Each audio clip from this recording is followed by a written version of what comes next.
everyone. Welcome to the next episode of the Beach Court Podcast. Parker, Maddox, and I, we're all back from Pittsburgh. Some of us have some travel delays. Some of us had to drive a long time. Some of us don't feel great today, but we're still roughing it out here. It was a big, busy weekend. Had a great time in Pittsburgh. We'll run through all of our recaps from the weekend. Parker had a great run. Maddox, we're not going to talk about it. And Maddox had a great time at Pittsburgh. And I judged over the weekend. So we'll talk about all those. Of course, we'll have some fan interaction highlights because we had some cool fan interactions. So keep those coming, guys. We really enjoyed it. Trivia. We got our trivia segment. I'm going to try and stump the boys. Got some Mega Evolution questions ready for them. We'll see if they've been doing their homework. How many Mega EXs are in the next set? And then lastly, we'll talk about everything for Pittsburgh results. Probably one of the craziest finishes I've ever seen, except for maybe like Cal Connor with the swinging Fiend last year. But we had a concession in finals, and we'll talk about how that went down and kind of the nuances on it. Right? Was he forced to concede or whatever? There's some rumors going around, and then we'll find out some of our cool list. We've did some homework, and we found some cool lists that made day two or did well. I want to bring those to light. That way, you still have 2 more weeks of locals in this format.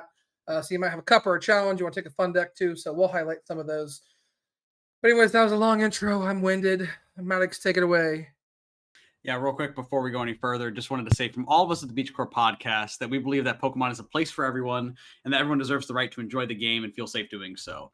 There's no room in this community for those who wish to harm others, and we don't want anyone to feel unsafe by a person or group. So if you see Parker, Eric, or I out or around a Pokemon event, we'll do our best to keep an eye out for potentially dangerous situations. And feel free to come to us if you ever find yourself in an unsafe situation. Well said. Well said. That being said, I did, again, all of us are kind of traveling back from Pittsburgh this past weekend. I think maybe I had the least hiccups. I think Eric had a travel delay. Bro, my flight was pretty smooth. Parker had like a 16-hour drive. But anyways, really the key here is kind of highlight Parker back in phase 2, running the Goldango, doing the Goldango enjoyers justice. Probably haven't played Goldango, honestly. Like you were like pivoting decks and like, I don't know what I'm going to play. I'm like, bro, you literally played Dango to a tournament last year. Like just play it again. You know it so well. Yeah, but that tournament did not go very well. This weekend didn't go well either. I mean, you've been playing it a lot. Like you played it like you won a cup with it. Like you had so many reps with it, and it's just a well-positioned deck. So, and you played a list that you were comfortable with. So, yeah. Real quick, I'll just kind of go through my things real quick, and we kind of jump over to all of Parker's success. But I did attend Pittsburgh. Had my worst regional performance to date. I dropped after a 1-3 finish. Shout out to my 1 win against a very cool Hydreigon opponent. Shout out to him. Hope that was funny. Well. You won that round? I did, yeah. Oh, that's because I came and saw you. That's why you won. Yeah, I was blessed by Judge Eric's Yeah, so presence. literally the travel was so bad for me that I didn't get to see either of them on Friday. Oh, yeah. And so like Saturday I'm like following them, and then we're assigned to like some of the bottom tables that one of the judges like knows we're part of the podcast. He's like, yo, Maddox is in our area. I'm like, that ain't good. So then like the next round I go sit in Maddox's seat because Maddox is always going to be late to a round like almost every single time. Almost every single time. What? Okay, stop. Pause. Not late. I have a window of time to show up there. When I show up and play rounds every day, I mean, I would want me to be standing. I'm refreshing Arcane 9. Oh, I run to my seat, sit there, set up my game. Maddox is one of the people that in the area, he's one of like the last 10% to arrive to his table. I'm there when I need to be. So anyway, I took advantage of that. I went and sat down in his seat. His opponent came and sat down. He's like, Maddox? I'm like, no, you're not playing me. Maddox is coming. I'm just trying to troll him a little bit. And then I saw you, gave you a hug, and you beat Hydreigon? Yeah, it was shout out Ryan Gonzalez. He was playing a super cool like Hydreigon deck with a Zoroark engine. It's like it was pretty sweet. Like it was cooking. Like he was getting the combos. I mean, to be fair, actually, he didn't draw very well in our games because if you can like chain 2 Obsidians, it's like pretty good. He was able to pull off 1 Obsidian, but then I had like Monkey, Heal, KO, and it just kind of like ruined his math. What did you say their name was? Ryan Gonzalez. Yeah. So he got his first win after playing me. How was he trying to like? Was he doing the Oh, here we go. 161. Yo. He's got 2 Crispin, 2 Cyrano, 3 Clavel? Yeah, Clavel. He was not. It was not getting Itchy Pollen locked. Yeah. 3 Clavel, 3 Serrano. So, anyways, shout out Ryan. But anyways, I had a pretty forgettable run. I did play Goldango with Togekiss. Felt like the deck was well positioned, even though I didn't personally have a ton of reps with it. I felt comfortable that I could play it well. And I ultimately think I did okay. I got a little bit unlucky my first round. I hit a Dragapult and got base. I never played a Buddy Puff in all set. Just kind of got item locked out of the game both times. Played against a Raging Bolt. Really cool Pokédad. We split the series, went to game 3 and hit me with the Iono to 2. And I like draw half my deck and I just need to find one Arven or one SCR with half my deck being outs and I just miss it. And then I hit a Charizard and had a situation where I'm like, all right, I'm down pretty bad. I need to hit a double heads to win, because if you fall behind the match, you kind of just need double heads to come back and to not achieve the double heads. So but had a great time in Pittsburgh. 2 years ago, I didn't actually get to compete because we had a bunch of flight cancellations. But at least I got to make it and compete. We'll try a little better next time. But geared up for Milwaukee. Not it for me and you, already. bud. Yeah, the travel is just not it. But no.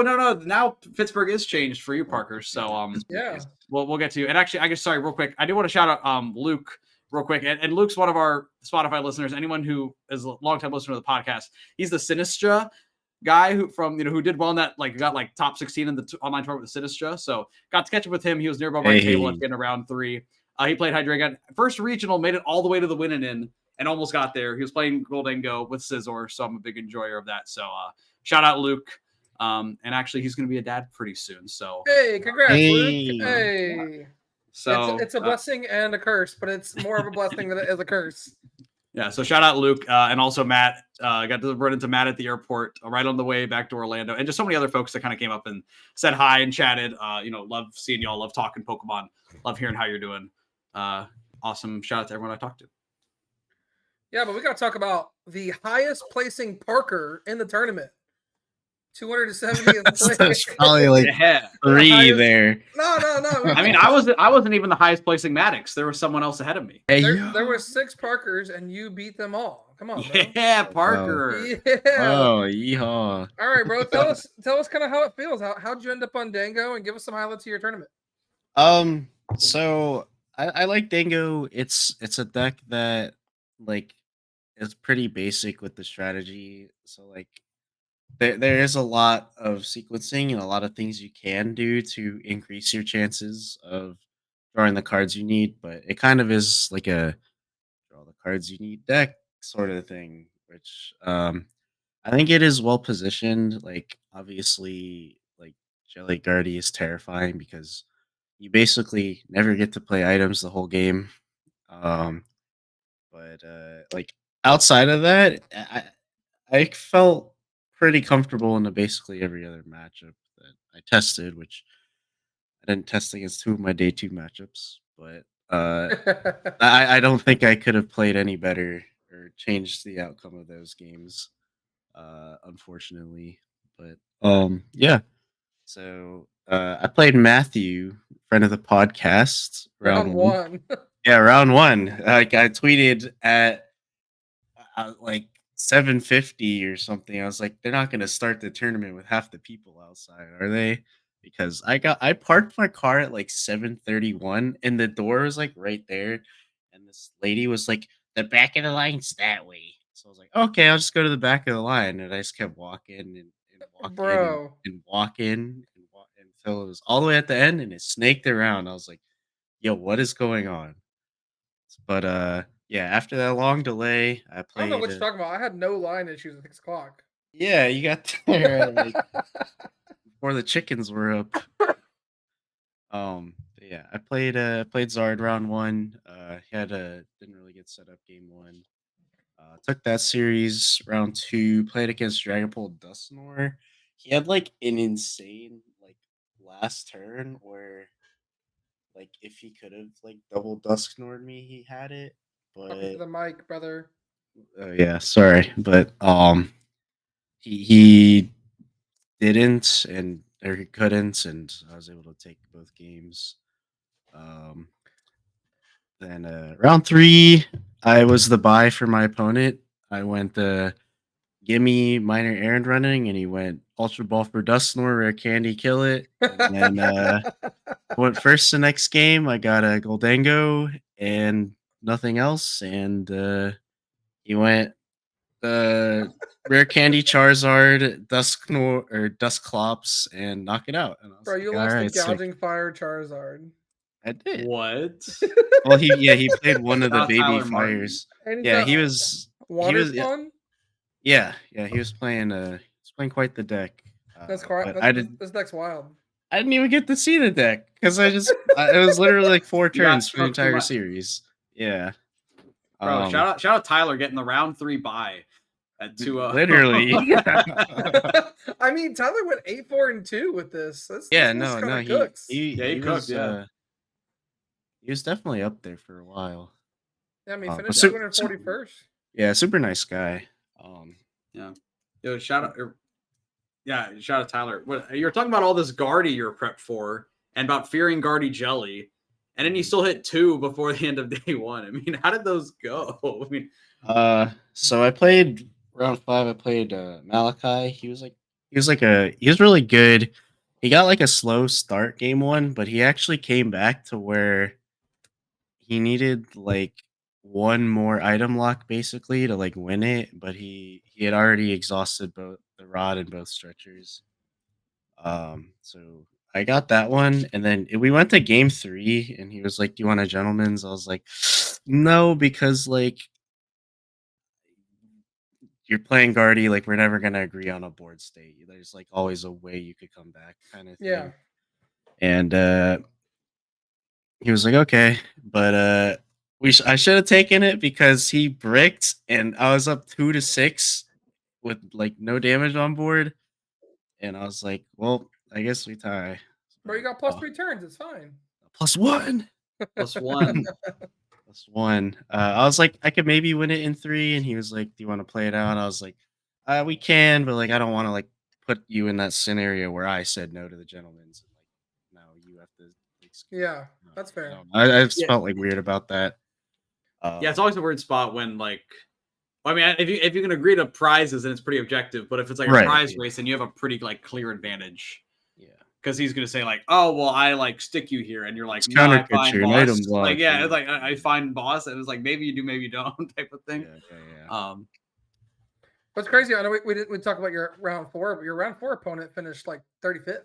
He did. He was super, super cool. And we Yeah. actually had this crazy interaction where I played Cypher, and I just put the card in my hand, and we're like, wait, what just happened?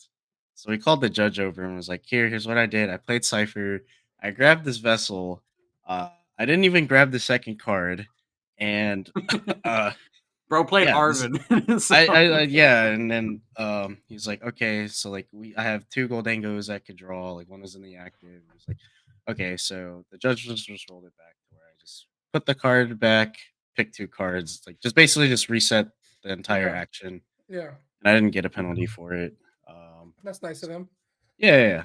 But yeah, this opponent was super, super cool, and he went on a tear after Yeah, I he beat did. him. He went like 802 after I beat him. He's like, Yeah. I lost to Parker, and I took that personally. Literally, yeah. He bubbled out of top 32. Sadly, he got like Yeah. 34th or 35th. Dang. But yeah, no, he went on a tear after that. Well, maybe if his opponent's resistance would have been better. Yeah, I know. I griefed his Yikes. resistance. Wait, he beat a Crustal. That's so funny. I know he was good too. Opponent's resistance. Yeah, I griefed him, I guess. Yeah, after that, Feels I hit bad. 3 Guardies in a row, which was not fun. 2 Guardy Jellies. I beat the Drifloon one, but round 7 was Argent Cadsey, who actually I used to test with on Skype like 8 years ago. Really? Yeah, he was That's like cool. a mutual friend of like Brandon Salazar and Did they know that? Evan. Yeah, he remembered me. He's like, I don't know if That's you pretty remember cool. me, but we used to test on Skype. He's like, I was like, heck yeah, I remember you. That's pretty cool, man. And game 1, I thought I had like control of, and then something didn't happen, You and got I ended up Ionoed and Jelly losing. lost. It wasn't even that. I don't remember what happened. But then game 2, I am down 6-2. I have absolutely like nothing. I have 2 lightnings in discard. And I was like, he attacked with Screamtail, and I was like, all right, well, I guess I'm just gonna like shoot for the moon. So I go counter catcher's Guardy Iono, and I drew an SER and an energy plus Levincia, so I could only hit this for 300, but like the Guardy You couldn't couldn't retreat. because he didn't have a monkey with the dark on Yeah. board. And so he didn't get out of it, and then I knocked it out the next turn, and he didn't have any Ralts on the bench. Or he did, but he didn't have like a curly or anything. And he screamtailed me, and then I went bench monkey attached, knock out the screamtail because it had 6 on it, and then boss Fez. He's like, yeah, you actually got this one. Uh, uh, we went to pretty cool. time on Gentlemen's. Game 3 was Oh. just gonna be a slugfest. And like both of us are like, like I could win it. I could win it. We're kind of like so awkwardly sat there, and I was like, you can just have it, I guess. And so I ended up winning my last 2 though. I think that's the one that was in your area for that. I didn't see how it finished, but I'm pretty sure I Yeah, was in the area. I for think round you 7. walked by during game 2, and you were like, Yeah, or because something like that. I remember seeing the 300 damage on the Guardy, and I was like, Yeah, You're like, what is going "Yikes, on? Yeah. bro." yeah, yeah. It was rough, but I think just super good play out of both of us, honestly. So winning in, and you hit Mr. Bling himself, Kenneth I Gilman. did. Kenneth Gilman. I guess he got second at Sacramento. Yeah, second San Sacramento. Francisco, or Right, he was playing he was playing the SIR Pikachu. a Right when it Pikachu. came out. Oh, That that's was- him. Okay, Yeah, yeah. he plays like all max rarities. So. Was he? Yeah, he did have all max rarity. Game 1, he just went Fez pass, and then like went Iron Leaves to the active and passed again. So like, I was able to just like win that game. I was like, Joltek Box literally never does that. His list is kind of hot. Yeah, He's got the it was- Genesect in there and the and Power Glass. yeah. He got all that game 2 against me, but Like, I was able to win just because like Scyther's good, right? I don't know. Scyther's Yeah, so good in that Sizzler's matchup. crazy, and then like I don't know. I feel like okay in a Joltik box because like they're gonna go all on Pikachu, and then they're gonna like attack with it, and then I just bossed the other one that they like attached to, and then like I don't know. It's like if you can just surprise race 2, it's fine because they normally need like Fez and like Mew to like keep drawing, or like Latias, and it's like if you can go pull off a boss on like Miraidon and he just like can chain bosses, then it's kind of fine. yeah. It's all right.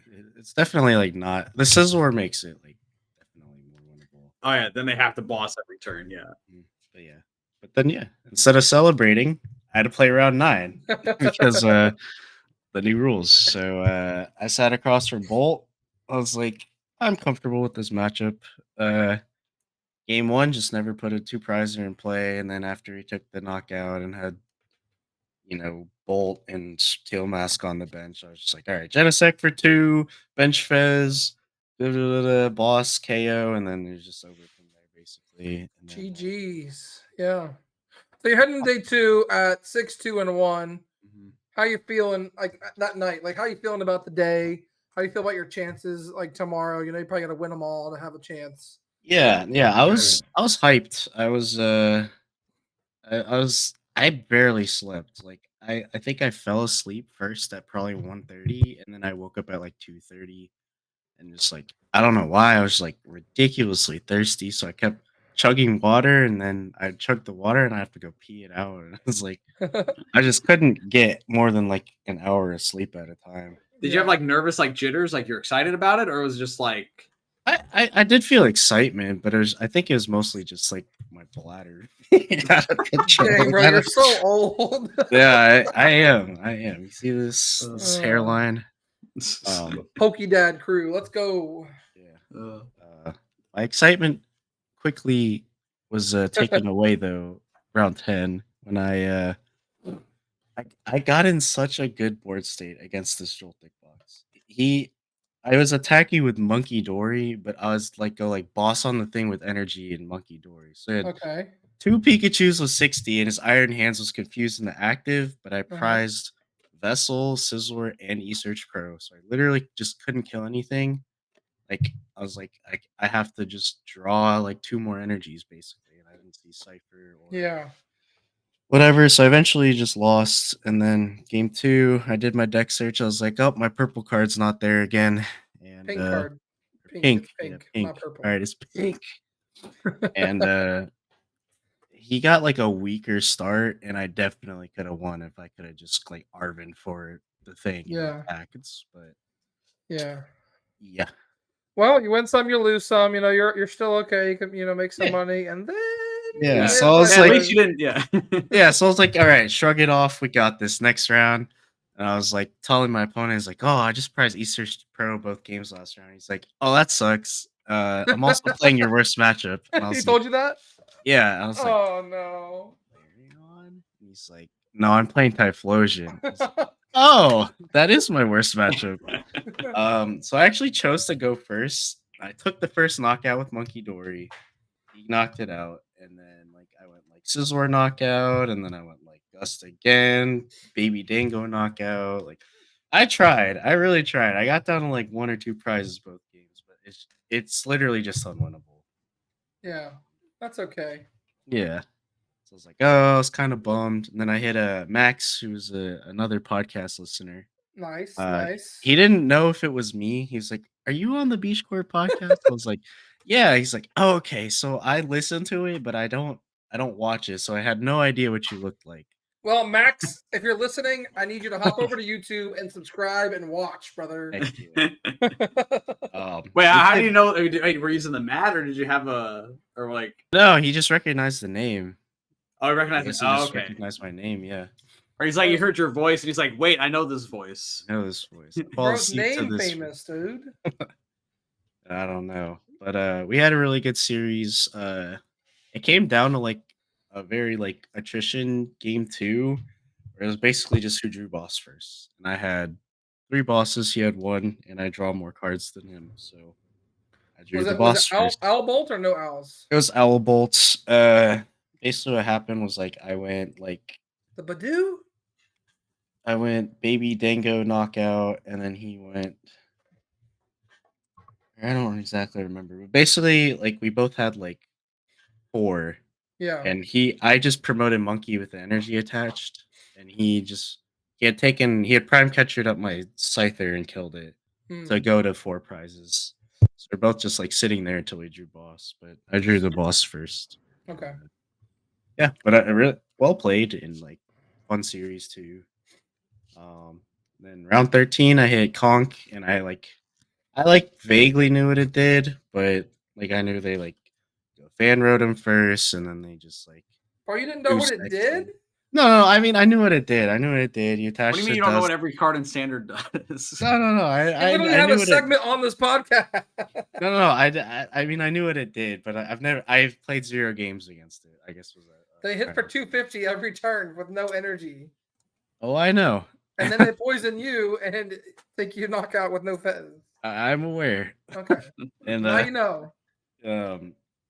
But yeah, game 1 I opened Search Pro and I played it, and I played the Poffin, and I just minor errand running. Oh no. Until I lost. Nothing. Absolutely nothing. Bro, that'd be gold dingo sometimes. You just don't have any access to dingoes sometimes. Yeah. And then game 2 was actually super close. It came down to me going. He put the Dunsparce down and had the Brute on it, and had another Dunsparce on the bench. So I went counter catcher, Scizor, Iono to 2, and the like Brute? no, I killed the only thing I could knock out was the Dunsparce. Okay. Yeah. And so he played the Dunsparce and drew his last boss, sadly. Yikes. Otherwise I had that one. Maybe could have squeaked out a tie or something. So there's only like 10 minutes left in the round. And then I see my opponent shuffling. I see some fire energies. I'm like, oh my god, not again. And I played against Ho-Oh Box, which game 2 he didn't really get going. Although like really didn't get going means that he attacked with Ho-Oh twice and took 2 knockouts. So Bro, how'd you play around the Legacy? Did you not play Legacy? he did, but I ciphered Boss's for order. Boss. I literally ciphered for Boss, and I ciphered for boss. yeah. So he had like Mew active, and he Oh put the god, legacy on it, and like was doing stuff, and basically yeah, he went to attack, bro! I and I ciphered for like boss. counter Has the catchered. Minior? Bro was scared of getting trapped. He had a lot of stuff. His a super cool guy too. His son was first seed in seniors. Hey I Oh, yo, nice. think won the event in seniors. we can find out. Same Fingers last name. I forget, but he was Maybe. telling me all about it. He was like super excited for his son and stuff. So No this is awesome. senior with that last name. Well, maybe this guy. Yeah, could be William Stull. But Yeah. anyways, Anyways, Yeah. But 2-0'd that matchup. Very terrifying. Like everything in that. no, we Every just attacker. boss. Yeah, every attacker in that deck is just terrifying. Anyway, so how did it feel? How did it feel to be back in phase 2? I know it was a long time coming for you last season. Yeah, no. After a bunch of pretty bad performances last year, it felt good to finally, cross the finish line again. Um, I feel like not that like my opponents were harder in day one, but I played like I'd say like 4 or 5 really good opponents. Well, that's what happens when you go 4-1-1 to start. Yeah, yeah. Um, yeah. I know everyone goes, "Oh, day 2, my matchups and stuff," but like I don't know. I think like what happened round 10 and then Sure, hitting 3 like counter decks is like pretty bad, but sure. I don't know. I It mean, was you had a really fun. good run. I mean, the one thing that stuck out to me is like 25 points. Didn't even get top 256. Dude, not top 256. I feel bad for you on that one, brother. I thought 3-3 in day 2 would be good enough Yeah, I to did get too. 256. And not that like 851 is like amazing, but I was like, I mean, it was you good. I got mean, it's good, dude. 270th? Yeah, I know. Oh Like my, you played all these rounds for no for reason. nothing. There was my friend Kenny went 581, got the same amount of points as me. The people that went 5-3 got the same amount of points as me, same amount of packs, same everything. I Wait, should have just left. what was the worst record in day It was 2? 581 if Was you it? don't count the drops. yeah, just someone who played 6 and lost 6. Yeah, Yeah, 581. Kenny Packola, 581. Shout out Kenny. That's Yeah, crazy, bro. unreal. I know Yeah, Kenny was cool. Smart. I mean, like Kenny, I think he wasn't even like he didn't think. I think he was just trying to go positive, trying to just go like 4-4, and he was like, "Oh, it pushed and made the first phase 2." So I mean, big weekend for you though. Congrats. I'm proud of you. I just know I know you need some confidence, so hopefully this instills that confidence in you that you still got it. Yeah. Old man's still kicking. I want to hit you with a couple quick list questions. So you're playing a pretty standard like Goldango with the Scizor. So the Scizor plus the I know it's fallen a little bit out of favor, but I know you've been enjoying that lately, so glad you stuck with it. You played the Evo, right? The 1 Genesect, 1 Evo. A lot of people are on the 2 Genesects, not really playing Evo anymore. How'd that Evo feel?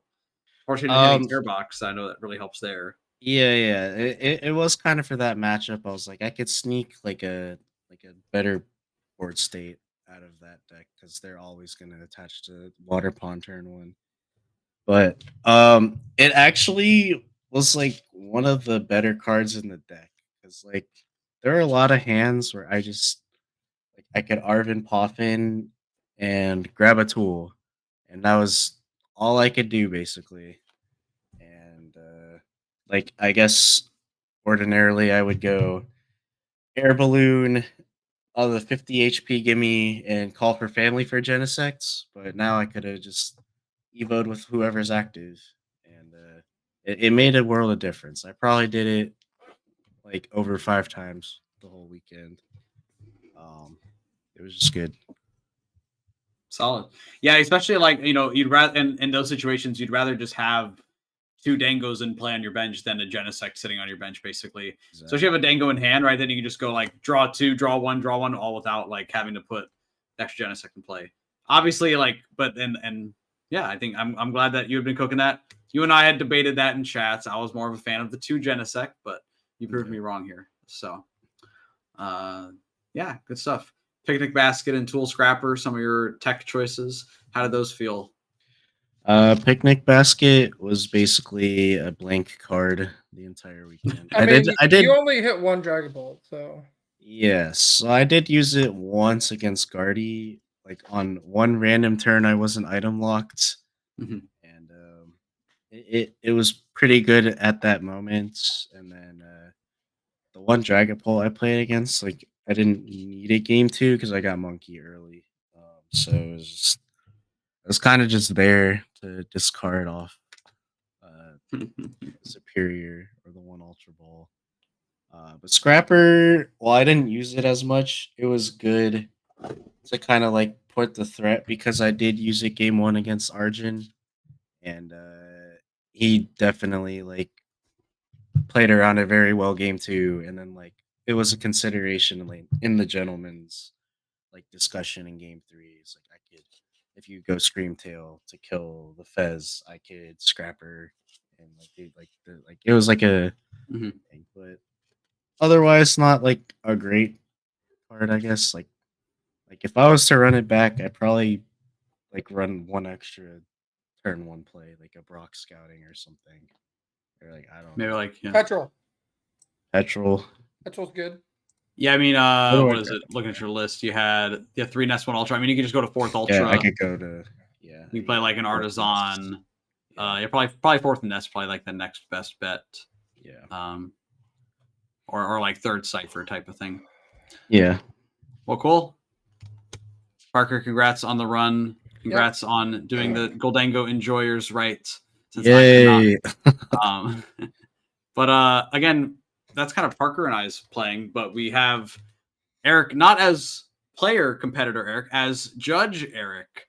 So Eric, I mean, I know you've been judging some locals, but this is like major tournament judging. Yeah. So what we want to hear from you about that. I mean, what was that? What was that like? How was that experience for you? Yeah, I mean, obviously, I can't say everything. How everything went, and all the things because there's some disclaimers and NDAs. But so there's all my own opinions. But judging was a lot of fun, man. Looking at like from like your guys' perspective, right? Parker, you got to play 2 full days.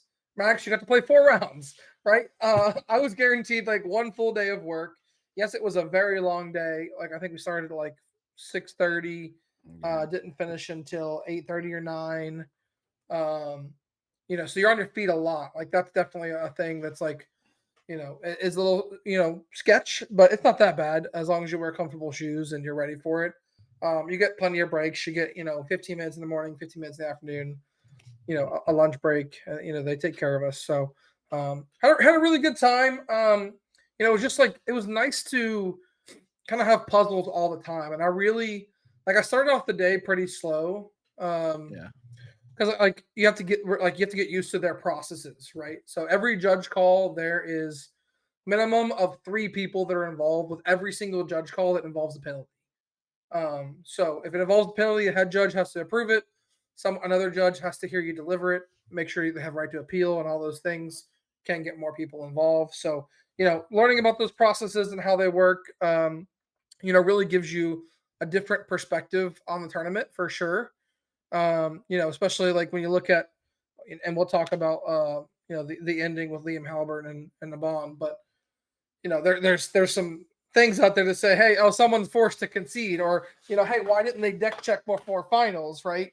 Why is this one card missing, right? Well, they deck checked at top 8, like when they made top cut, right? And he was just on stream 5 seconds ago, so it's a waste of effort to go and like deck check him again, like as they own it, because they just grab his deck. Yeah, they have the deck. They have the deck. Yeah. So the experience overall was like, really good. So the day in your life is just, you're just at the tables literally all day, right? So you get. So I mean, but like your day started at 6. Yeah. So your early. day starts at 6:30. So breakfast is like around 6.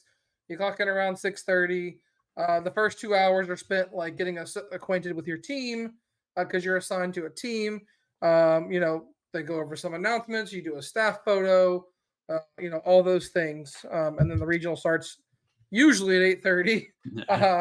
We had some getting in problems as mentioned earlier, but no, it was good. Some of my favorite moments were just like the competitor in you, bro. I'm like sitting behind someone, like, cause like you're supposed to sit there and watch games sometimes, right? Because that way, like, you're making sure, hey, like for that minute or whatever. And I'm like, bro has game in hand. I'm like, I'm like, bro, literally it was a weird thing. It was like against Typhlosion or something, and he had hit the Typhlosion for 70 the previous turn with Fan Rotom, and the guy goes boss KO something. So the guy has Gravity Mountain in hand, and he could bring the Typhlosion down to less than 140 and then KO it with the Fan Rotom, and he doesn't see it. But like, I'm just like dying. I'm literally dying behind him. I'm like, I'm just standing there like, yeah, and he goes Iona, and I'm like, no. So those were some of my favorite memories. Just like be able to like watch games from a judge perspective. Those were cool. So the silliest judge call, one that I remember vividly. Player A, boss is a Dragon. Was he a Dragon Ball player? Yeah, a Goldango player, I think. Player A was a Goldango player. Player B was something with Noctowls. Player A bosses up Hoot Hoot because there was a cornerstone in place. That's why it was getting weird. So he bosses up Hoot Hoot and moves 30 damage to the Hoot Hoot to use 1 energy to KO it. Cool.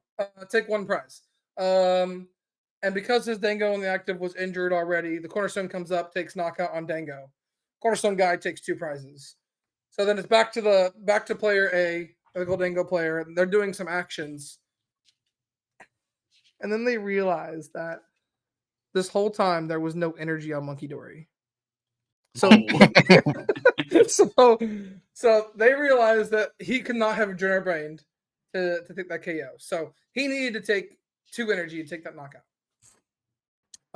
Because the Goldango didn't have energy on it and everything. So what's really weird about this situation is it's on both players to maintain the board state, right? So you have to figure out, can we fix this? And the end answer is no. It's a broken game state beyond repair, and it's a double game loss for both players. And it was in game 3, so it was a tie. It was a draw. Yeah. Dang. So just a couple game loss just for our listeners, right? I mean, like, why is a double game loss there, right? If you say like, sure, hey, like, right, maybe it was the so one the cornerstone player. The cornerstone player was not supposed to take his 2 prizes after his Hoot Hoot was knocked out, because on his turn, when you go and look at his turn, he does some actions. He Ultra Balls for another Hoot Hoot and benches a Hoot Hoot, so he would have had a full bench. So he was not able to bench that Hoot Hoot. So for him, it's a broken board state for that player. And then the original player with the Munkidori, obviously his is a broken board state because he can't take that knockout. So player B has a broken board state. Player A has a broken board state. They're both beyond repair due to the number of actions they've done after. So because this beyond repair, they both get a game loss and they come into the tie. So that one was pretty interesting. One of the other cool things that I learned this weekend, I'm actually I talked to you about this one, so don't give the answer away to Parker. Parker, if you are late to a match, can you offer the ID? If you are late, can you ID? I'm not sure. So I know that if you're late to a match, obviously if it goes to a point where it would be a draw for the match, that your opponent wins. I don't see why you couldn't offer an ID, but I don't know if your opponent would take it, kind of So thing. you can offer an ID, but if they accept it, they win. Wait, really? Well, if you're late, the late player loses. Late player loses. Yeah. You cannot draw. It is in the rule book that if you were late, it's specifically you cannot draw. Okay. So I know there's like some different fully. rulings out there with that, but the official ruling is you cannot draw. Also, there was a lot of discourse going on about the whole gentleman's agreement and drawing the top deck. The official ruling on that is you are not allowed to see anything in your deck. When you are discussing your gentleman's agreements, and the moment that 10-minute clock hits, if it's not signed, it's a double game loss. Yep. So those are some things to kind of keep in mind for you guys that like to do gentlemen's agreements. And so those are some cool things that I learned. Had a lot of fun. Busy, long day. I had terrible travel the day before. I had a 4-hour delay. Dude, I was really nervous you weren't gonna make it. I was like, Bro, I had a 4-hour hey. delay getting in, and then when I got to the airport, I was gonna take the bus because it was like $3 compared to $60 at Uber. So I took the bus, but I got there right after the bus arrived, so I had to wait a whole hour for the bus. I didn't get to my hotel until like a little after 11. I roll up in this like room with someone I've never met. I've talked to them on Discord. I've literally never met them. The guy's asleep. Like I'm rolling up in his room. I'm just gonna go sleep for like 5 hours before we wake up in the morning. But a little weird, like I'm just rolling up in someone's room. I don't know you, but I really enjoyed judging. I'll definitely do it again. I applied for a couple of more places, and we'll see if I get accepted. But it's interesting because you're just doing puzzles all day. You're guaranteed it, right? You're like, so it's nice to have a full day guaranteed of like fun, quote unquote, and you're getting paid for it. So fair enough. Fantastic. Yeah. Parker, any questions from Eric's judge experience? Yeah. How many game losses did you have? 4. I had 4 game losses. Yeah, Damn. 4 game Well, losses. two in the one situation you just mentioned. 2 in the one Okay, situation. Yeah, so the real reason why the game losses are a like more likely right now is because Iono's in format, right? If you played Iono the previous turn and we cannot determine how many cards were in your hand and you search your deck for whatever reason, then now your deck is completely beyond repair. Yeah. So that's the reason why more game losses are happening. So, from a player perspective, keep in mind how many cards you're putting to the bottom of your deck when you Iono. Otherwise, you might find yourself in a situation where, you get game loss because of it. So, like, there was one I had to roll back. I was rolling back, and it took me like 16 minutes, but I finally found out, like, okay, based on this action and doing this thing and drawing for turn and doing this thing, I know you have 8 cards in hand. So when the Iono got played, you had 8 cards. So we just took 8 random cards, put them to the bottom. Sorry, we took the bottom 8, and then we did the judge shuffle for the rest. And then he just got a DPL and not a game loss. So yeah. I definitely appreciate you taking the extra effort in like a tricky situation like that. Like find the puzzle and keep things as low escalation as they can, right? We don't have to be giving out game losses. Glad those can get moved to a DPL, and excited for more of the saga of Judge Eric will say sweeping regionals. I will say I had to ask the world champion to pick up his pace of play one round. That was the moment where I was like, all right, well, you've taken a minute on this action. I need you to move on, brother. So, a minute. Yeah. All right, anyways, let's move on. Those were all of our tournament recaps from Pittsburgh. We'll jump into the Pittsburgh results and all the cool lists, but before we do, gotta give a couple shout outs. First, shout out Wokey Pokey for having their League Cup this coming weekend. Locally on Saturday, I'll be there judging. Parker and Maddox, I think you guys are there playing. You guys are That's the plan. So we'll be there. Come on out to Wokey Pokey in St. Augustine. Have a good time. Try to win yourself a mat. Last chance you get at that Ho-Oh mat. Have we seen the mat for fourth quarter yet? No. We have not yet, but we will soon. Yeah, I haven't seen that yet. Also, shout out FCBC, best sleeves in the game. I had FCBC armor. FCBC armor. FCBC armor. Shout out FCB armor. I took 3 boxes with me to Pittsburgh to give away for some beach court cards that I didn't get, sadly. But what I did do is I took them to the first step, and I found some kids that were like learning to play, and I was like, all right, you're taking your first step to learn to play. I'm taking my first step by giving you a pack of sleeves to play with. So did something good with the FCBC sleeves this weekend. Yeah. So awesome. Really enjoying them. I was gonna go ahead. I was gonna say I was gonna bring them and like hand out a pack for everyone that beat me, but I was like, I don't want to give away this whole like box of sleeves I just got, so I decided to not. Mm-hmm. Yeah, I mean, you got to give away 6. Yeah, what a. But shout out FCBC. I know they just had a restock for all their cool colors, so be sure to check them out. Link in the description below. Thanks as always to FCBC for supporting the pod. Yeah. All right, first up, trivia question. Got to do it. Mega Evolution is here. Within 1, how many Mega are in the set? Wait, that was it? I joked about it at the start of the pod. That's actually the question. Of course it is. We have to do the question. There's one for each type. I will So how be many like types? people will tell me that like if I don't do this question every set, they just riot on Twitter. So Okay. within one. I feel There's like one for each type, I think there isn't as many bulk EXs in this one. I mean, they're kind of bulk, but all right. Venusaur's the grass. Yeah. We got Camera up for fire. Yeah. We got the 4 Snover, 4 Obama Snow, 52 water energy deck. Yeah. For Obama Snow. What's the lightning one? Manectric.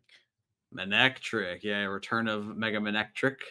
We got Mega Lucario, of course, Mega Gardevoir, Mega Dark, not Mega Gengar in this one, right? Absol, Metal, the Mega Mawile. I was. What, were you counting? I wasn't counting. I was not counting either. You're at 8. Okay, all right. 8. Okay, we're at 8. And then what else we got? Latios. Mega Latios. Oh, colorless. Oh, Kangaskhan. Mega Kangaskhan. So 10. 10 seems too easy. Nothing good. There isn't a lot in this set. There's no like actual EXs. They're all megas. True. Only 10 seems but our 13 plus or minus 1 goes so well in all the other times we have. We're really only on 10. I can't think of any other ones. I mean, right, Charizard is next set. Yeah. Lopunny's next set. I'm sure there's only one per type. So I was like, I guess there are 10 TCG types. I don't remember. I think so, because there's 8 types of basic energy for gold. That's the us Goldango players know that. And then there's Dragon, and then there's colorless. So there's 10. Okay, yeah. All right, we're locking in 10, Eric, with all the confidence. Locking in 10. You guys are correct. Yeah. This question was way too easy for you. I'll have to keep an eye on that in the future sets if it's all from the same type, because you guys crushed that. Yeah, again, us Goldango players, we know it's 1 per type, and we know there's 8 energy. We search off of Energy Search Pro. It's quick math. Fairy. Rest in peace, Fairy. Also, maybe they'll bring it back. Before we move on to Pittsburgh results, I gotta give a shout out to Azul GG on this week's episode of the Uncommon Energy Podcast. Bro got the flavor text on the first one with no lifelines. I haven't listened yet. Don't for those that don't listen to Azul very much, that's a feat for him to do no lifelines. 1, to get it right. 2, to use no lifelines. So shout out Azul GG. Now he's only behind by 1 point. Yeah, I mean, like if we've seen us troll Eric about how little he knows Pokemon. Azul somehow knows less Pokemon from the game than Eric, and that's saying something. But shout out Azul, he's obviously the GOAT. So yeah. All right, let's jump into the Pittsburgh Regionals recap. Give me 1 second, and I'll start sharing my screen. For those of you that are on YouTube, Spotify, you are able to see the video. Definitely jump over and come watch us. Come hang out with us. Leave a comment on Spotify. Leave a comment on YouTube. Learn what Parker looks like. Yeah, learn what Parker looks like. Yeah. That way you can say hi to him at regionals. So without further ado, we'll jump over into the sharing of the screen. So we had Liam Halliburton take it all down with N's Zoroark EX. Liam's been working with this deck for a very long time, and he finally got the right matchup spreads, the right top cut with all the guardies. And he had it so good that like after there was a judge call in finals and Abon got a game loss for missing a card, Abon just conceded because Abon was like, I don't want to play this for another 50 minutes just to like still get second place because he knew it was like basically a 10-90 matchup. And for those that don't know, Abon, when he celebrated his top 4 win against Cal Connor, a Munkidori went flying across the table. And because Cal also plays Munkidori, he just accidentally took it with his deck. And, as we mentioned earlier, there wouldn't be any deck check because they were going straight from top 4 to finals. So unfortunate situation, complete accident by Cal Connor. And, Abon was not forced to concede. He basically was just like, yeah, all right, buddy. You got it. Like, it was like such a crazy match at the finals because Liam was just like, okay, I'll just trade a couple more times. I'm not ready to attack yet. I'll just trade a couple more times. I'm not like he's just getting rid of like all the dead cards so that way when he gets Iono'd, his deck was just full of gas. Yeah, pretty interesting top 8 here. When Zork take it down, we got 4 Gardevoirs, 3 of the Jealous variety, 1 Goldengo, 2 Dragonbolt Dustors, and 2 Terra boxes. It's kind of weird how uniform the results are, like from top to bottom. What stood out to you guys from this top cut? Any things you guys didn't expect with Zorak taking it down and anything like that? Yeah, I mean, the big story, of course, here is that Jellicent Gardevoir being the deck of choice for so many top players, right? So we saw Aban win the Monterey Regional Championships and Rune win the Frankfurt Regional Champions with a conventional like Guardy with 3 Charm, just like a Turbo Guardy. And then almost as if they had planned it, they said, "I know we're gonna go win all these events with with a Charm build of Guardy, and then switch to the Jelly build to counter our own build." So good play there. I mean, so many top players were playing this like Jellicent Guardy build. We knew it was going to see some success because it's a solid deck, and it's really just a Gardevoir with another option instead. I think the big cool standout here is the inclusion of the air balloon. The big thing with Gardevoir is that it's very hard for them to pull off the Oceanic Loom turn 1 to like get a turn 1 item lock with like similar to a Badoo situation because they're so reliant on like attaching and retreating. But with the air balloon off of an Arven or a secret box, you can now easily free retreat whatever active you have into the Frillish to get the turn 1 item lock. So definitely a cool innovation there. But I mean, that's really the story of the event. This deck basically cannot do anything against a Zoroark deck except like try to cheese them out of like this, like in KOing all the Reshiram's. But any good any good Zoroark player such as Liam Halliburton, who's been grinding this deck nonstop for months, is not falling for that. Yeah, Liam with like the freest top 4 in finals probably in the history of Pokemon cards ever. Well, I mean, Liam went 12-0, right? Well, and in that run, he played. Yeah, right. I mean, he hit 9 like Jelly Guardies. Yeah, he played 6. I mean, like half of his rounds in Swiss were just 6 Guardies. Dragapult's a fine matchup. Like Therion, Flareon, and like Joltik is. I mean, there's some trickier matchups there. And then double ID in the cut, and then hit a Pult and 2 Jelly Guardies, which are like again 2 of your best matchups. This is insane, dude. Look how many Guardies. Every game he played, he won. He didn't drop a set. Yeah, undefeated. He played against crazy opponents too. Yeah, wild, man. He played Shermansky early. Yeah, he played Shermansky. Round 4. Walker, he played Akani, Rahul. Yeah. I mean, even Emma's like the top Flareon box player right now. So like that like very, very good players all throughout. Crazy, bro. Very cool. Just feasted on the Guardies. But yeah, I mean, Liam's been cooking with Zoroark for a while. Has the Maractus in there for some retreat shenanigans. Sees the Petront. Still has the Toad Scroll for the Toad Scroll instead of Cornerstone, which has pretty much been his thing. There was one other player that was playing Cornerstone before. Yeah, I mean, pretty interesting. Zoroark list got the Cleffa. I like the Cleffa a lot. Yeah. No castle. No castle's crazy. Watchtower. Yeah, I mean, honestly, a lot of these Zoroark decks have gotten without the Ends Castle, really just because you don't need it. You play Air Balloon, and it gives you a little more flexibility into other situations. You can use some smart retrieval options. You have the Petron for switching. So while Ends Castle like seems like the genius include, like really hasn't been that viable. And that's why even like Ends PP up, right? Like this card, when people were first building, you got to play 4, just chain up your attackers. They're playing 2 and 6 energy, right? You're playing a very slow game. I mean, so many games that Liam played was just like you're powering up 1 Zoroark, and you have 2 Darks on a Munkidori, and like you just only have 4 or 6 energy in play, and like and that's enough. That's kind of all you really need. Does have the energy switch for a little faster acceleration. Did some cool plays with Munkidori, and also it's cool. The energy switch does give you some potential to attack with Petront EX in the late game.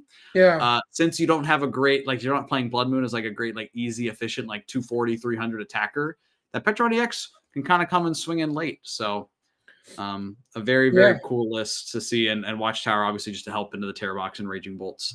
Definitely, I'm sure, gave him an edge into Alex and Emma and their games. Yeah, there was someone that he said he dropped second Watchtower on, just bodied him.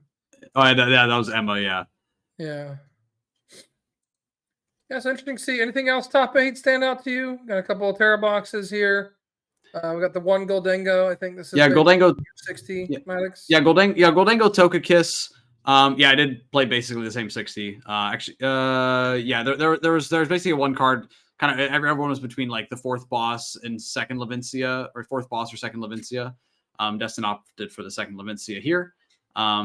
But yeah, I mean, again, solid back to the Togekiss. We saw Secret Box being the top finishing list the previous weekend. Saw some Togekiss on top here, but honestly, run into some trouble with the Jelly Guardies and the Toad Scrolls and the Terra Boxes that are all around. I think it's probably the other big story about Alex Szymanski with another strong finish with the Terra Box, along with Solomon Surge playing a similar Terra Box list as well. So, yeah, I want to give a quick shout out. I know we'll go through some cool lists. I want to give a quick shout out to Zach Cohen, Florida local, 39th place. I think there was that one up here, Tristan Pinarelli. Yeah, Tristan, yeah. He beat me at the Versus Cup. Yeah, so a couple good Florida finishes there. Like to see that. Yeah. And shout out Ben Doberstein, the Joltik Goldengo deck in the top 16. He was staying at Airbnb with me, so he was absolutely cooking. And he played the tech Gimme Ghoul, the little 50 HP guy that can hit for 10. Not gonna lie, I loaded his list up today and I saw that and I was like, oh, this is great here. Let me flip this coin. Oh, you got the chest oblige for some steal some games.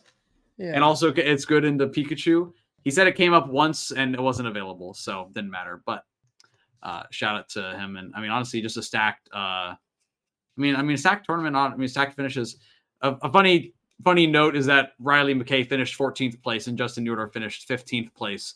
Still just one behind each other. That almost finals rematch. But yeah, Parker, I mean, I know I don't know if they did. That'd be funny if they did. Riley ran the same 60. No, they did not. I don't think they played though. Yeah, they did not play. But Parker, I know you highlighted a couple spicy lists that you want to show off in day 2. What were those that you wanted to show off for us? I did. The first one, I actually think Alex Szymanski's Terror Box list is really yeah, cool. let's take a look. It's like Eric's gonna pull it up right here. You got the Flareon and the Leafeon. Oh, this is what him and Josh played previously. Yeah. Yeah, I think it might have been a one card change. I think that the Leafeon was not in there before, I'm pretty sure. And it also, so Flareon. Szymanski's Worlds list played the EVN Leafeon, and then to Monterey, Josh Frink got top 16 with Szymanski the same list, and they played both the split. Okay. The 1-1 as well. So I'm really scared of some Grim still. Well, I mean, the Leafeon's decent attacker into Gardevoir as well if the right energy situation's on board. And also what's cool is like the Flareon can charge up the Pikachu, and then if you're playing against a Goldengo, then they just kind of cry because there's like, wow, what am I supposed basically to do here? Yeah. Looks like they made like a 1 or 2 card change from the weekend before. I'm trying to look through real quick, but yeah, it is quite the spicy list. I like the 3-1 Hoot split if you're gonna play 4. I like that a lot. You play Latios anyways, so might as well play an 80 HP one. HP one, yeah. Yeah, I like that a lot. Mm-hmm. It's like the only change. That's crazy. Well, you play the 4 and Nest 3 Ultra, 1 Poffin, so you still have 8 ball cards to find your fan Rotom. I like Buddy Poffin and Terra Box being able to just like in the mid game use that to go and get a couple Noctowls out, or especially with the Eevee, you get some good value here. Just being able to like get the Eevee out, another way to do that. Looking back, there was a 1 card change, it looks like, between their lists from the 2 weekends, and it was the Gravity Mountain for Jamming Tower. Okay. So just kind of the meta relevant stadium when needed. A little bit. Yeah, exactly. Yeah, pretty solid list. Yeah. What else do you like about it, Parker? Anything? I mean, I think it's just solid. The Flareon, even against like the non-Goldengo matchups, like just being able to just charge up and like save your Crispins and stuff is like pretty nuts. I wonder how many turn 1 burning charges he got. Yeah, I don't know. That too. You also can just get it going second, I guess. Yeah, super cool list. All right. What's your next list you want to highlight? Next one, I know we're all tired of seeing Gardevoir, blah blah blah. It's the best, coolest thing ever. But Grant Manley's list is actually pretty cool to me. You mean Grant Manley had a good finish and he wasn't unlucky? No, he was unlucky. See a stream game, he's surprised his 2 rare candy and his 2 Evo, I think. His Yeah. double candy, Evo, and a Curlia. Yeah, that's pretty bad. Like, you can still play, but like it's pretty bad. What do you like about this list? What's saucy? The bundle. I saw like on his like Twitter post, he was going through it more, or like somebody was, and like it was like this was for like the mirror kind of, because like they go like Jellicent, attack, whatever. Oh, So Artisan for Iron Bundle, boom, push that out of the way, play all my items, boom. sure. That's It's fair. cool. It's aggressive with the Munkidori, playing Yeah. the four dark, 4 monkey. Only one Scream Tail, which I think is slightly risky, I guess, but I don't know. I just thought it was super cool, like the bundle inclusion and stuff. Yeah. Yeah, still making room for the 4 monkey plus bundle. I mean, very ready for Jelly Guardy. Yeah. Yeah, looks good. I like it. Yeah. The next one, I saw he made a lot of like Twitter posts about it, I guess, but Ryan Reeb, I probably butchered that. 55th place, Blissey. Yo, top 64 We got Blissey. Blissey. Yeah, with back the Leafeon? Oh wait, Yeah. this list cooks. Wait, zoom in on this. It is. Word. It This is cooking, bro. Wait, we got okay. So we got a 4-4. We got a 4 monkey, 3-3 Blissey, double cornerstone, the giraffe for a Giraffe EX plus a Leafeon. And the trolley. Rush's trolley, redeemable Trolley makes Trolley's ticket. normal, right? Trolley's pretty normal. Yeah, Charlie's normal. Cooking, bro. Ticket. Cooking. Yeah, no, this is cooking. Got the ticket. You're like, oh, I need giraffe. Ticket. Let me take it real quick, I bro. prize my giraffe. Oh, I prize my. That's solid. Yeah. No, super saucy list. What kind of matches we got here, bro? What we got? I didn't actually look at the run. Lost a conk. Yeah, that's bot- pretty yeah, gets- unwinnable. I mean, honestly, they would have made cut if they didn't hit a conch holder, right? This I actually might have. Yeah. It would have been X2-1. Wait, yeah, they were cooking, and they just hit. They're like, my deck doesn't have an answer for conch holder. Yeah, because they one shot everything in your deck. that's crazy. Uh, Yeah, while we're here, I'm gonna shout out Unlucky. this list here. I'm pretty sure this is the Raging Bolt Raging Bolt Iron Joltik. Hands Joltik deck by LC Crozier, 135th place. Because I want to shout them out now because they played the Blissey opponent. But yeah, got the Maridon in there, got the Joltiks, got a couple of pennies. Pick up those energies, put them in your hand, do some things with them. Till dances a lot.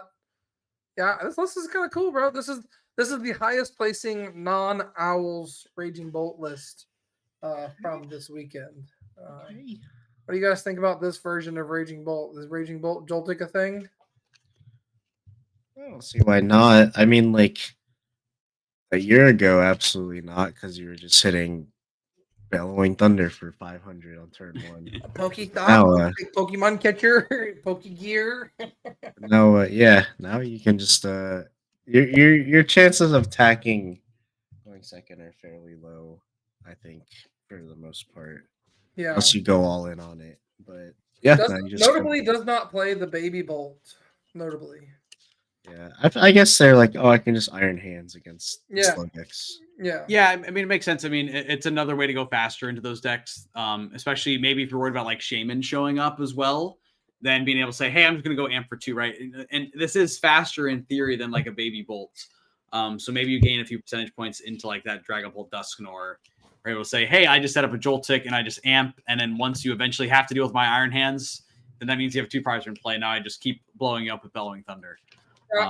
For me, I'd like to see a couple E-switches, right? I mean, because then you can like E-switch from your Iron Hands and attack with Bellowing Thunder. That'd be kind of cool. But you can just discard all. Yeah, I guess you're saying you can go Crispin plus the Sada. Yeah, that's fair. You got some options. I like the Superior Energy Retrieval as well. Love that. Big fan of that card in this deck. Yep. Yeah, interesting list here. Parker, what else you got? Alrighty. So I just gotta give a run back to Ross Cawthon, the GOAT. Hey yo. Ran Maridon again. Oh. Yeah, just typical old Bro's got the generator. He has the other. That is crazy. Well, it's only other because there's only one Maridon in it, so it's like, yeah, not classified enough, right? As a Miraidon deck. But this is Hey, only looks one pretty more. similar to what he played to Worlds. 4 Pokemon catcher, 4 Carmine. Yeah, I mean this is what he played to Worlds. I think the counter gain is new, but Yeah, the counter game is new. Kind yeah, of I mean, but makes also sense for Zekrom. And you can Yeah, I just mean, or pop for Magneton, Bear. put it on. And then, Yeah. actually that gets you hands out of nothing. yeah, You can go, Yeah. you know, Magneton for 3. You're now behind attach counter gain. Oh Right? yeah, that's so good. It's double turbo at home. Yeah, right? you can literally Arvin. Well, there's no Arvin here. Never mind. Yeah, the Like, problem like, is, yeah, like go You ahead. can Arvin for Ultra Ball counter gain to like do that combo. Kind of good. Just yeah, the counter gain. I guess just neutrally. I mean, right? Like, I guess every one of your attackers has a colorless energy cost. So like, if you're ever behind, it does make sense to just be like, yeah, we'll just slap a counter gain on this, save me an energy. Yeah, 100%. Yeah, no, just had to shout that out. I gotta give a shout out to a deck that I'm still kind of a believer in. And that's Cynthia's Garchomp, played by Matt Hey, Guyan, yo. or Yo, we got Cynthia's Yeah. Garchomp in day 2. we do at 160th place, actually. Ooh, let's go. Yeah. I mean, pretty standard list from what I can see, but like, I don't know. Someone believed in the deck, and like, I don't know. I believe in it too, low key. Bro, the power weights, dude, they go hard, dude. 390 HP. 400. Oh, was it plus 70? Yes, plus 7. Yeah. Yeah. Sheesh. 400 damage. Too bad Pretty it's sweet. to grass, man. Yeah, but like you can not get knocked out by Teal Mask and stuff by just discarding the energy with the Yeah. attack and stuff. Like, Yeah. he's hard. He's a hard guy to knock out. You also got the Cynthia Spiritomb. I know that Fabian Pujol played a Garchomp list for a while at NEIC, but we have the Cynthia Spiritomb as a good tech option. Again, catch people leaving damage on your Garchomp or any Gardevoir trying to do some shenanigans, and you just say, I'm just going to go blow you up with a Spiritomb. This little 70 HP guy. Pretty good. Yeah. Yeah. I might need to update my my Garchomp deck that's sleeved up. Wait, what if you like put the thing on it and then like you like, I don't know, you kill a Jellicent with it? I don't know. Maybe no, I can't. Well, it doesn't hit for weakness. Oh, it doesn't. Yeah. But if they hit like your Garchomp still for like 300, then you can go KO Jellicent still. Yeah. What else? What's he got Parker, here? got anything else? We got a Roaring Moon. No, Yeah, wait, we go? we're playing Roaring Moon. still. Yeah. No shot in this economy. Yeah. Full poison package. Go hands. Go Ooh. fast. 3 Pokemon catchers, a He's going Janine, first. That's a 4 going first. list. Carmines. Absolutely. This is sick. How many donks do you think this guy got this weekend? I'd Antonio's? say at let's- least a let's look it up. couple. Oh, Joltik. Bro, he played Oh, the- against the Slow King. The Slow King got donked for sure. Slow King got donked. Look, beat a Charizard and 2 Dusknors. Yeah, they all got donked 1. Lost sure. to Cyrus. Yeah, I mean Cyrus is pretty good. Yeah. I lost to Grim. I guess the damage spread. You don't have a great way to deal with a Grim. It's kind of unfortunate. How did they Oh, beat- lose? How Beat a did they Blissey. lose Beat a to different Zoroark? Blissey. Zoroark? I mean, Zoroark just hits for hard. Not hard enough. I don't know. I don't know. Maybe they bricked. Yeah, that's true. Has 3 Pokemon catchers. 3 pretty good. Pokemon catchers, yeah. Like that. Yeah, that's a solid list. There, your opponent like opens a Munkidori and like benches a Ralts going first, and you're like, cool catcher. Yeah. The dog the Ralts. Oh wait, even if they like if they go first and like they put like monkey Ralts out, they could like Yeah. catcher the Ralts and like peck Yeah, her with exactly. it. Yeah. Oh my god. All right. Next up, we got the GOAT. Yeah. We've got another other classified deck where we're digging into sir. the others. It's This it's is a festival lead. some kind of festival lead deck. Yeah, and this is not the Diplin Festival lead. This is a Seeking, Golding and Seeking Festival lead with the Crustle and the Rillaboom. Oh wait, this cooks. Wait, this is sick. Yeah, no, it's Bro, this you know Maddox is going to update his festival lead deck real quick. You know, deck is absolutely crazy. The Brave Bengal. I didn't get to watch the game, but he He 2-0'd like a Dango player in like 15 minutes. Like, I don't know how or what he did, but he was like, "Yeah, this matchup's good for me." I was like, I mean, yeah, you just swing, bro. How much does the Seeking do? 60 or something. Let's see. The Seeking, the 60. Draw 2 cards. Pretty good.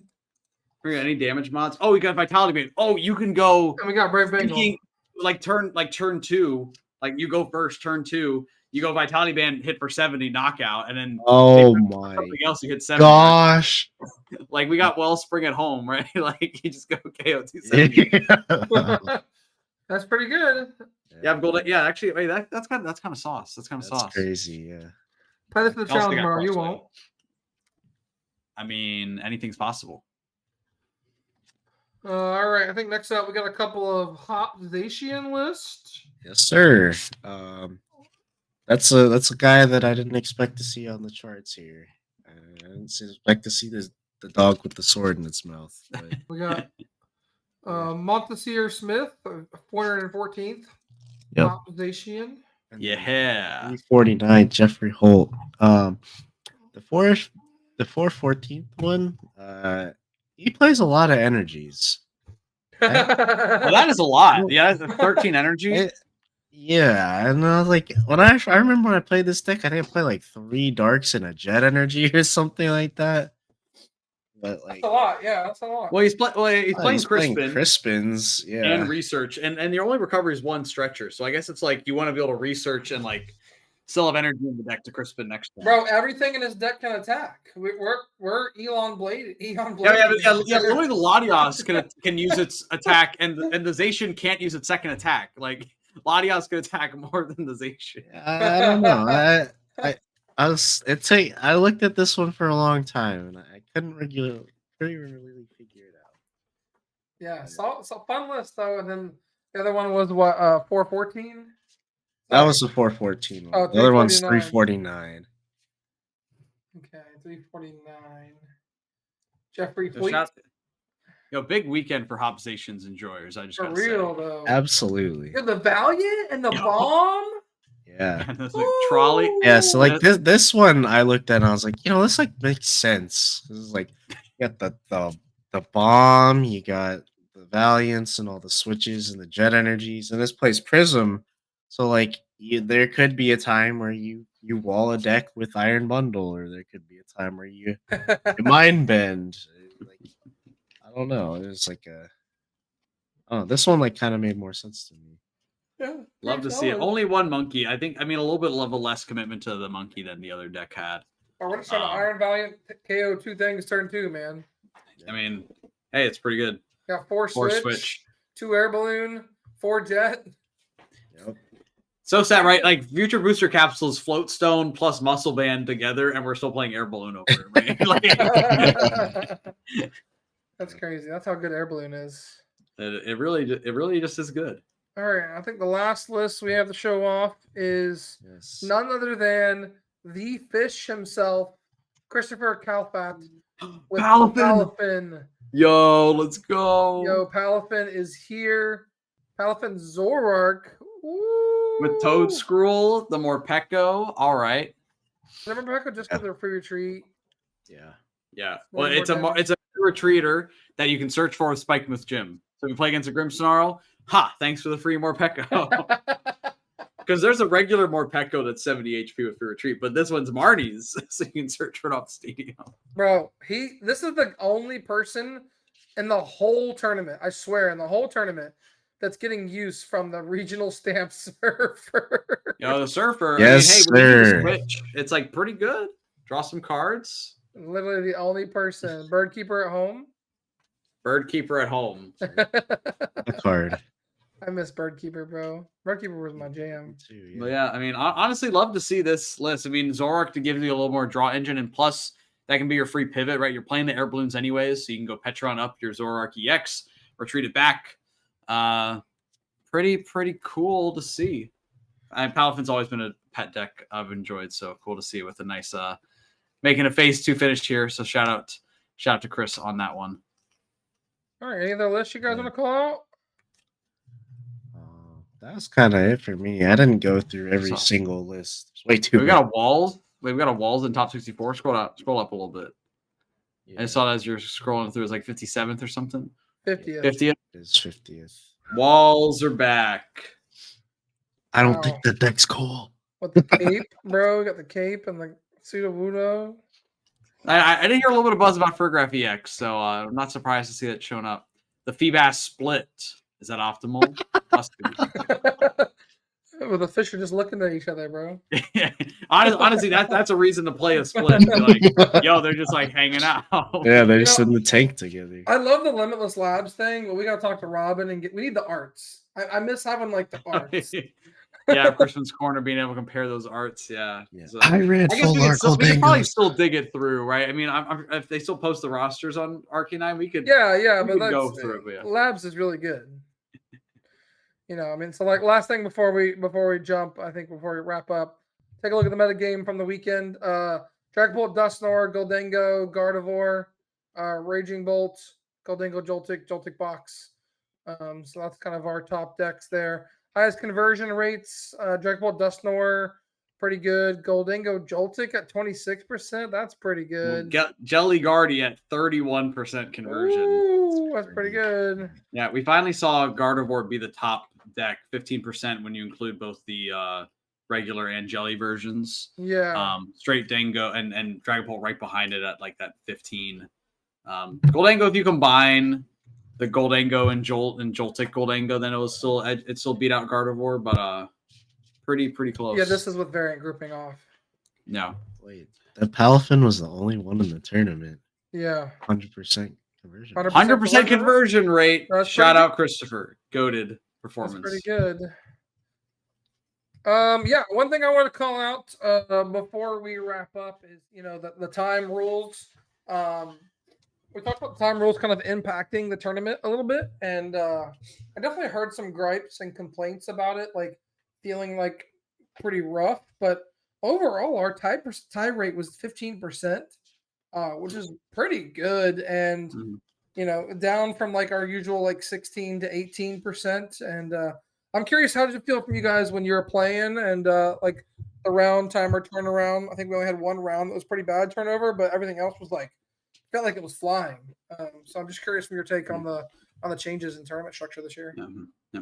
I played a lot this round, so I'll jump in first. But I felt the turnaround time between rounds was like much improved. I mean, we were flying through the day, which I think was really cool to see. Even with, I mean, we were delayed 45 minutes to start. I think at the end of round one there was still some slowness, but that's kind of always there. But after that, we were like flying, and honestly like very impressed with the organizers and how quickly things run.